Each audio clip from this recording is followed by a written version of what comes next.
नमस्कार दोस्तों, मैं हूं आपकी होस्ट और दोस्त रबानी जॉली और आपका स्वागत करती हूं बाल कार्यक्रम में। और आज मेरे साथ है मेरे दोस्त रूहानी, आसवी और मेरा नाम आरवी वर्मा।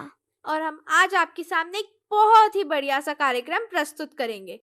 आंखों पर चश्मा, हाथ में लाठी और चेहरे पर मुस्कान, अहिंसा उनका हथियार था, अंग्रेजों पर भारी जिनका वार था। ये क्या बोल रहे हो आप? ये मैं स्कूल में गांधी जयंती की सेलिब्रेशन हो रही है, इसलिए मैं ये पोम याद कर रही हूँ। अच्छा, किसी को पता है गांधी जयंती कब होती है? 2 अक्टूबर। और गांधी जी का जन्म कौन से साल में हुआ था? नहीं पता, मुझे भी नहीं पता। गांधी जी का जन्म 1869 में हुआ था। ओह, और हम इस साल गांधी जी का 153rd बर्थडे मना रहे हैं। वाओ। हमें गांधी जी के लाइफ से बहुत सारी चीजें सीखने को मिलती हैं, जैसे सत्य, अहिंसा, करुणा। ये सारी चीजें हमारी जिंदगी के बहुत इम्पोर्टेंट टॉपिक्स और मैनर्स हैं। गांधी जी एक बहुत अच्छे छात्र थे, दयालु व्यक्ति थे और उनकी इच्छा शक्ति यानी विल पावर बहुत मजबूत थी। हमारे तरह? हाँ, बिल्कुल हमारे तरह। और तो और उन्हें हमारी तरह खेलना भी बहुत पसंद था। मुझे भी पसंद है। अरे आरवी, खेलना किसको नहीं पसंद होता? अच्छा, गांधी जी के पापा का पूरा नाम क्या था? मैं बताऊं? बताओ। करमचंद गांधी। अरे रूहानी, करमचंद्र नहीं, करमचंद गांधी। गांधी जी के पापा एक दीवान थे। ओह, किसी को गांधी जी की माँ का नाम पता है? मुझे पता है, पुतली बाई। एकदम सही। और सबसे ट्रिकी क्वेश्चन, गांधी जी का पूरा नाम? मैं बताऊं? अच्छा, कोई भी एक बता दो। मोहनदास करमचंद गांधी। एकदम सही।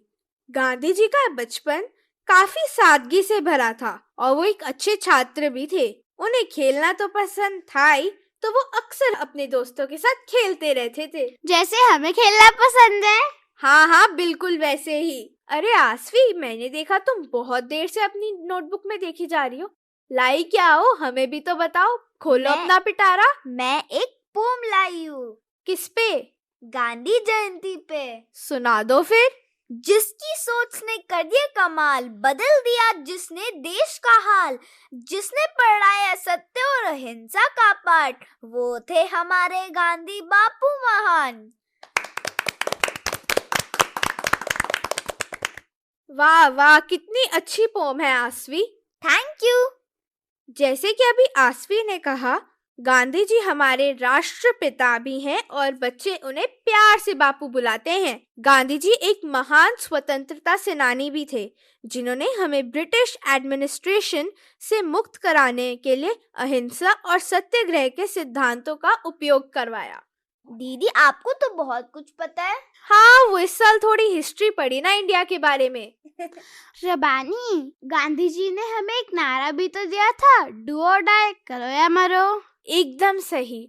गांधी जी के बचपन में बहुत सारी घटनाएं हुई और उन घटनाओं से वो एक बहुत अच्छे नेता और स्वतंत्रता सेनानी बने। गांधी जी को 4 चीजें बहुत पसंद थी: सत्य, अहिंसा, कर्म और सफाई। किसी को पता है क्या? मुझे पता है। किस बारे में? मुझे स्वच्छता के बारे में पता है। अच्छा आसवी, बताओ फिर। स्वच्छता जीवन का बहुत ही आवश्यक अंग है। स्वच्छ शरीर में ही स्वच्छ आत्मा का निवास माना जाता है। इसी तरह स्वच्छता से समाज कितने विकसित है, इसका पता चलाते हैं। गांधी जी ने स्वच्छता को सेवा के भाव कहा था, इसलिए भारत में 2 अक्टूबर 2014 को स्वच्छता भारत अभियान को शुरू किया गया था। 2 अक्टूबर को एक और महान व्यक्ति का जन्म हुआ था। किसी को पता है वो कौन है? वो तो मेरा नहीं हुआ था। अच्छा, मेरी एक फ्रेंड है, उसका हुआ था, बट मैं एक हिंट दे देती हूँ। वो हमारे दूसरे प्रधानमंत्री थे।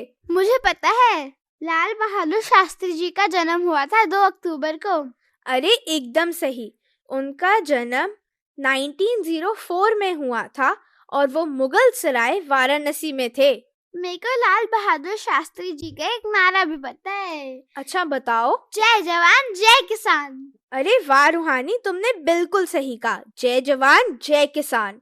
दोस्तों, शास्त्री जी एक मेहनती, दयालु, मददगार, ईमानदार और निडर आदमी थे। उनको कभी भी बुरा नहीं लगता था सच को सामने लाने में। वो हमेशा खड़े रहते थे कि लोगों को शिक्षा मिलनी चाहिए। उनके पिताजी स्कूल में खुद एक शिक्षक थे और शास्त्री जी के बहुत अच्छे नंबर आते थे जब वो स्कूल में थे। इससे जुड़ी मेरे पास एक कहानी भी है, सुनोगे? सुनाओ सुनाओ। शास्त्री जी वैसे तो बचपन से ही देशभक्त थे, बट उनकी कहानी कुछ अलग है। शास्त्री जी जब स्कूल में थे तो उनके टेस्ट होते थे जैसे हमारे होते। तो उन्होंने टेस्ट में जब कुछ लिखा तो उनकी एक गलती हो गई। तो उस एक गलती की वजह से उनको बहुत डांट पड़ी। बट अगली बार जब उन्होंने वो टेस्ट दोबारा दिया, उस टेस्ट में कोई गलती नहीं थी और उनके पूरे नंबर आए। इससे हमें क्या सीखने को मिलता है? हमें कभी हार नहीं माननी चाहिए। ये भी सही है, बट इससे हमें ये सीखने को भी मिलता है कि हमें अपनी गलतियों से सीखना चाहिए। सही कहा।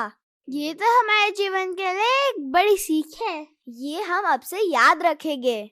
शास्त्री जी की एक प्रेरणादायक कहानी है कि जब वो स्कूल में थे तो उन्होंने एक गरीब बच्चे को रोते हुए देखा।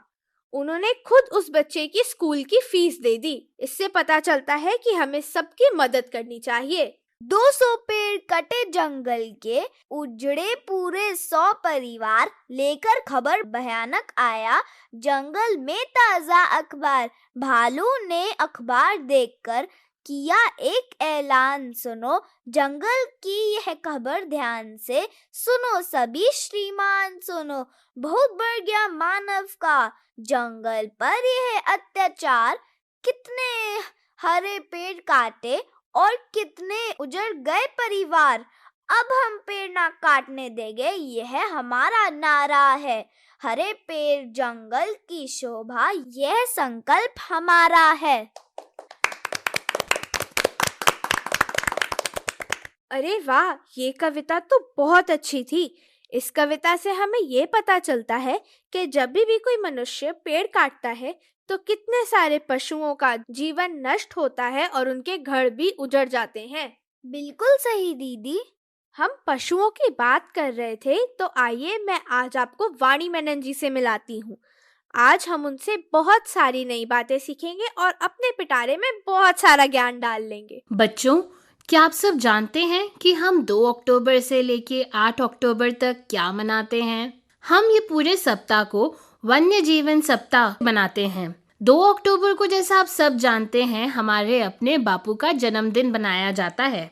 महात्मा गांधी जी, जिन्हें हम प्यार से बापू बुलाते हैं, वह एक भारतीय स्वतंत्रता संग्राम के महान नेता थे। वह सबके लिए प्यार और समर्पण का प्रतीक थे, जिसमें प्राणियों के प्रति उनका विशेष प्यार और संवाद भी शामिल था।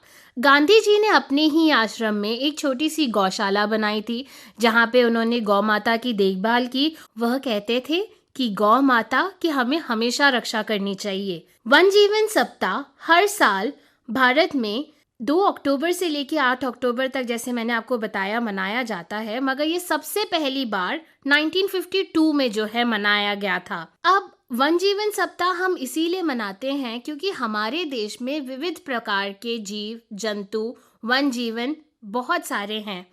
हमारे देश में बायोडाइवर्सिटी इतनी ज़्यादा है कि हम पूरी दुनिया के 7% जीव जंतुओं को पालते हैं अपने देश में। अब इसी वजह से हमारे लिए ये बहुत ज़्यादा महत्वपूर्ण है कि हम इनकी रक्षा करें, इनकी देखभाल करें, क्योंकि अगर इनमें से कोई भी कम हो जाएगा या ख़त्म हो जाएगा तो ये हमारी इकोसिस्टम को बहुत ही बुरी तरीके से जो है नुकसान पहुंचा सकता है। अब ये कैसे? ये ऐसे कि अगर किसी भी जीव या जंतु हमेशा के लिए समाप्त हो जाए तो वो हमारी फूड चेन को सबसे पहले इफेक्ट करेगा। जैसे कि उदाहरण के लिए अगर हम शेर का एग्जाम्पल लें तो शेर जो है हिरण का शिकार करता है और हिरण जो है घास फूस खाता है। वो एक शाकाहारी जीव है। अब अगर शेर की जो है संख्या हमारी इकोसिस्टम में खत्म हो जाएगी या कम हो जाएगी तो हिरण की संख्या बढ़ जाएगी, जिसकी वजह से हिरण काफी ज्यादा घास फूस खा सकते हैं और वो जंगल की हरियाली को कम कर सकते हैं, जिसकी वजह से ऑक्सीजन कम हो सकता है। तो अगर हम एक बड़े पैमाने में देखें तो काफी ज्यादा नुकसान हमारे लिए भी हो सकता है। इन्हीं जैसे कई सारी वजहों को ध्यान में रखते हुए भारत सरकार ने भारतीयों के बीच वन्य जीवन संरक्षण के प्रति जागरूक और चेतना को बढ़ावा देने के लिए एक भारत वन्य जीवन बोर्ड, जिसे Indian board of wild life, बनाया। यह सप्ताह प्रकृति के संतुलन को बनाए रखने में वन्य जीवनों की भूमिका के बारे में भी आम जनता के बीच जागरूक बढ़ाने के लिए मनाया जाता है। अगर लंबे समय तक किसी भी वन्य जीव को किसी भी तरीके की दिक्कत हो तो जैसा मैंने बताया, हमारे पूरे इकोसिस्टम को जो है काफी संकट पहुंच सकता है। इसीलिए हमें सबको इस बारे में जागरूक करना चाहिए कि हम अपने वाइल्ड लाइफ को बचाएं। कंस्ट्रक्शन और डेवलपमेंट के नाम पे जो हम जंगल काट रहे हैं, ये हमारी वन्य जीवनों को काफी ज्यादा नुकसान पहुंचा रही है, क्योंकि इसी तरीके से जो है उन बेचारों का घर उनसे छीन लिया जाता है। अब अगर आप सोचें कि जंगल में सिर्फ वन्य जीव, पेड़ पौधे यही मिलते हैं, तो आप गलत सोच रहे हैं। वन में जो है कई बार मनुष्य भी रहते हैं और ये मनुष्य अपना जीवन वहीं पे जीते हैं। उनका एकमात्र सहारा वन और वन के प्राणी ही है। उनका सारा का सारा जीवन वन में ही निर्भर है। इसी वजह से हमारे लिए बहुत महत्वपूर्ण है कि जंगल को जो है काटने से हम रोकें।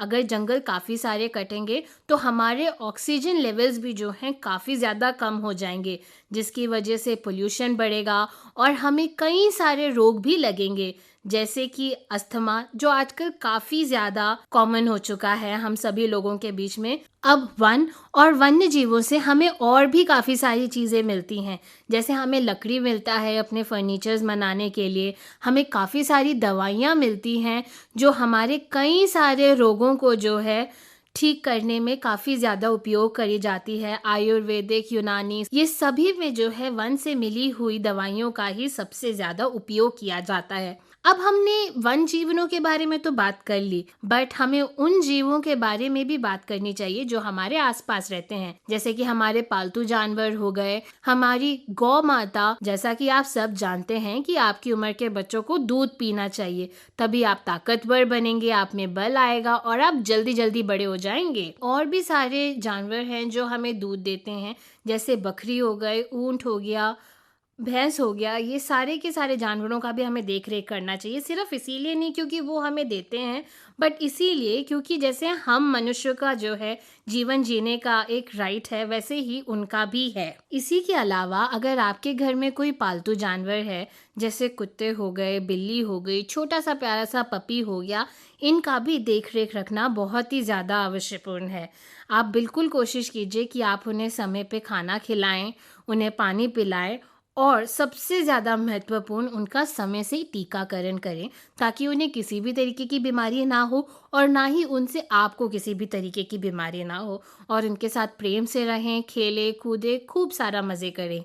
मगर अगर कभी भी ऐसा होता है कि किसी भी कुत्ते ने आके आपको अटैक किया या काटा या उसके पंजे लगे, तो सबसे पहले अपने माता पिता को जाके बताइए, ताकि वो आपको अस्पताल लेके जाए और डॉक्टर से जांच करा सके। आखिरी में मैं बस यही कहना चाहूँगी कि जैसे हमारे महात्मा गांधी जी ने हम सबको सिखाया था कि अहिंसा ही हमारा परम धर्म है, वैसे ही आप सभी के साथ प्रेम से रहें, अपने आसपास के जीव जंतुओं से प्रेम करें, खुद का भी ध्यान रखें। अगर आप किसी को भी देखते हैं जो उन्हें किसी भी तरीके की हानि पहुंचाते हैं, तो उन्हें मना कीजिए, क्योंकि ये कोई मज़े की बात नहीं है। अगर आप किसी भी घायल पशु पक्षी किसी को भी देखते हैं, तो अपने लोकल म्युनिसिपैलिटी को तुरंत कॉल करें, ताकि वो वेटनरी डॉक्टर जो जीव जंतु को जो है ठीक करते हैं, उनका ट्रीटमेंट करते हैं, उस डॉक्टर को तुरंत ही बुलाए और उनकी ढंग से सेवा कर सके। अरे वाह, वाणी मेनन जी से हमने कितनी सारी नई बातें सीखी और अपना नॉलेज का पिटारा भी भर लिया। मैं एक पोयम सुनाऊं? सुनाओ। सबसे पहले मेरे घर का अंडे जैसा था आकाश, तब मैं यही समझती थी बस इतना सा ही है संसार।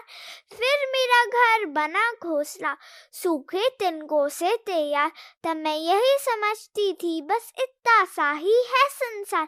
फिर मैं निकल गई शाखाओं पर, हरी भरी थी जो सुकुमार, तब मैं यही समझती थी बस इतना सा ही है संसार। आखिर जब मैं आसमान में उड़ी दूर तक पंख पसार, तब मुझे समझ में आया कि बहुत बड़ा है ये संसार। अरे वाह, ये कविता तो बहुत अच्छी थी। आरवी, हमें तो इससे बहुत अच्छी शिक्षा मिली क्या शिक्षा मिली? कि आकाश बहुत बड़ा है, हमें अपने पंख फैलाकर उड़ना चाहिए। अरे वाह, ये तो सच में बहुत अच्छी शिक्षा है।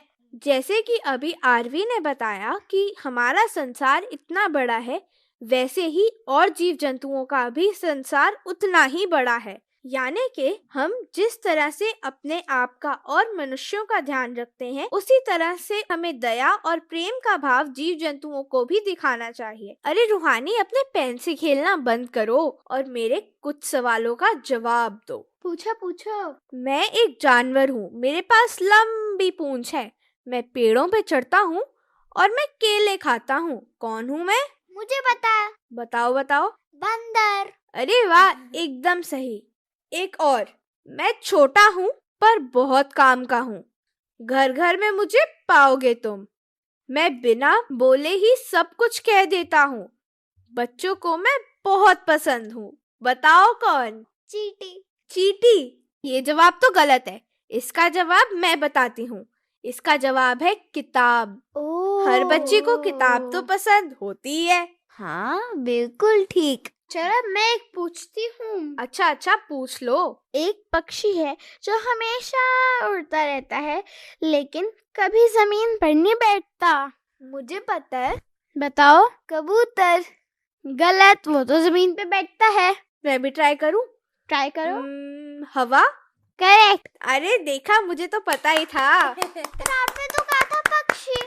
यही तो ट्रिकी क्वेश्चंस होते हैं। अरे हवा भी तो पक्षी की तरह ही उड़ती है।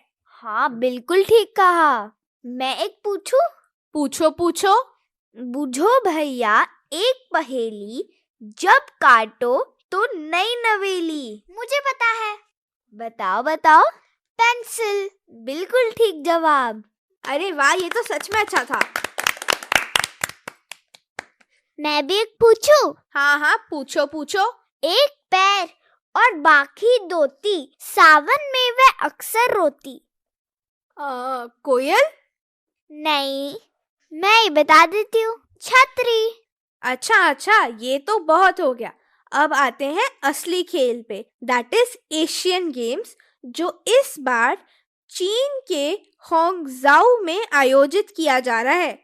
ये 23 सितंबर से लेके 8 अक्टूबर तक चल रहा है। इस बार एशियन गेम्स में 40 से अधिक खेल हैं, जिनमें 400 से ज्यादा पार्टिसिपेंट्स हैं, जिनमें गेम्स हैं बैडमिंटन, टेनिस, मुक्केबाजी, कुश्ती, क्रिकेट, तैराकी और एथलेटिक्स तो है ही। दीदी, हमारे भारत को मेडल्स भी तो मिले हैं बहुत सारे। हाँ। अरे वाह। मेरे पास ना एक फन फैक्ट है। इस बार के जो मैस्कॉट्स हैं वो रोबोट्स हैं और उनका नाम है चेन, कॉन्ग और लियन। ये है ना टंग ट्विस्टर, बोलो इसको जल्दी। चेन, कॉन्ग और Lian. Chen Kong Lian Chen Kong. अच्छा, ठीक है, मान गए। इस बार जो एशियन गेम्स हो रही हैं वो बहुत सारे स्पोर्ट्स और नए फील्ड्स को भी बढ़ावा दे रही हैं। चाइना ने अपनी कंट्री में बहुत सारे ऐसे स्पोर्ट्स सेंटर खोले हैं जहाँ पे एशियन गेम्स के लिए बहुत सारे आयोजन किए गए हैं। और तुम्हें पता है कि एशियन गेम्स का टॉर्च रिले जो होता है वो सबसे लंबा टॉर्च रिले है, जहाँ 10,000 किलोमीटर से भी ज्यादा कवर किया जाता है टॉर्च बेयर करके। 10,000 किलोमीटर? इतना लंबा डिस्टेंस? ये तो हमसे होएगा ही नहीं। पर जो टॉर्च बेयरर्स होते हैं उनमें सच में बहुत हिम्मत है। हमें कितनी प्रैक्टिस करनी होगी इसके लिए। और आपको पता है कि जो एशियन गेम्स है वो second largest multi sport event है ओलंपिक गेम्स के बाद। ये तो बहुत ही अच्छा इन्फॉर्मेशन है। दीदी आपको तो सब कुछ पता है। अच्छा, ये पता है कि भारत ने एशियन गेम्स में 1951 से पार्ट लिया हुआ है और इंडिया के पास 296 पदक हैं, जिनमें से 155 गोल्ड, 93 सिल्वर और 88 ब्रॉन्ज मेडल हैं। वाओ, इतने सारे मेडल्स है ना, भारत है ही इतना अच्छा। दीदी आपको ये पता है पहला एशियन गेम्स दिल्ली में हुआ था, वो भी 1951 में। ये आपको किसने बताया? मुझे तो मेरे दादू ने बताया था। अरे वाह।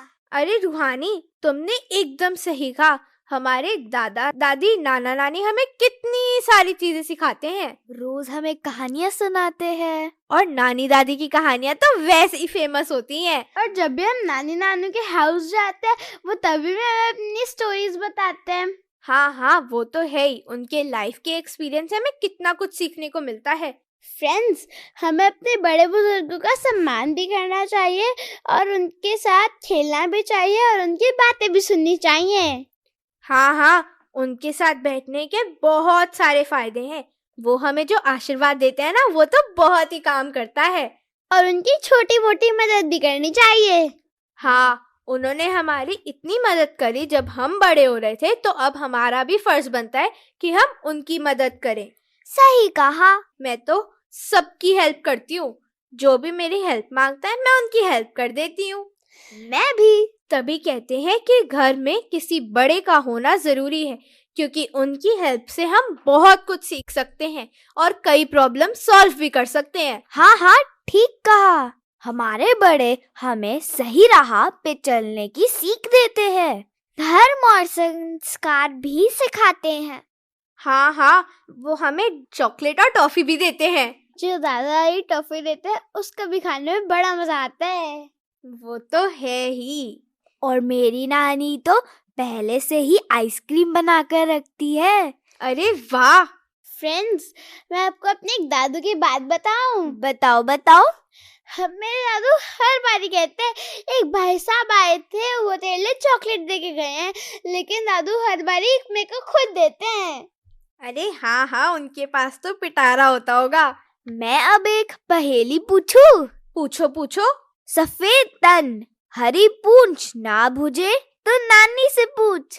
अरे मैं अभी अपनी नानी को फोन करती हूँ। मैं बता दूं? बताओ। मूली। बिल्कुल सही जवाब। मूली कैसे? क्योंकि वो सफेद रंग की होती है और ऊपर उसकी हरी पूंछ होती है। इतनी बातें दादा दादी के बारे में सुनकर अब मेरा घर जाके उनके साथ मस्तियाँ करने का मन कर रहा है। जल्दी करो, मुझे भी जाना अपनी नानी के घर। अरे हाँ, सब जाएंगे। मैं तो घर जाके अपने दादा दादी के साथ बैठ के उनके बचपन की कहानियां सुनूंगी, वो बहुत इंटरेस्टिंग होती हैं। अब हमें घड़ी बता रही है कि हमारे चलने का समय हो गया है, बट हम आपसे वादा करते हैं कि इसी दिन इसी समय पर आपसे अगले हफ्ते मिलेंगे।